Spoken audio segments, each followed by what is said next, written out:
बोधकथेचे नाव आहे कबूतर आणि भांडखोर कोंबडे. एकेकाळची गोष्ट आहे. एक माणूस एका गावात राहत होता. त्याच्याकडे 2 कोंबडे होते. एक दिवस तो बाजारातून येत असताना त्याला एक माणूस कबूतर पक्षी विकत असताना दिसतो.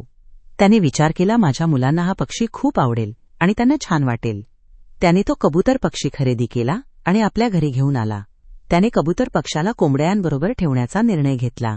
पण कोंबडे कबूतर पक्षाला त्रास देत असत. कोंबडे त्याच्या मागे मागे जात आणि त्याला आपल्या चोचींनी मारत होते.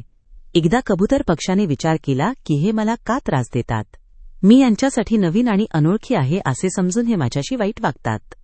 एक दिवस कबूतर पक्षाने पाहिले की ते दोन्ही कोंबडे एकमेकांमध्ये भांडण करत असतात, एकमेकांवर आपल्या चोचींनी वार करत आहे.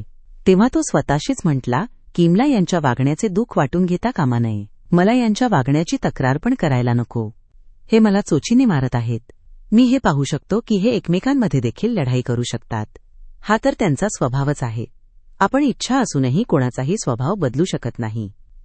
तात्पर्य: जित्याची खोड मेल्याशिवाय जात नाही.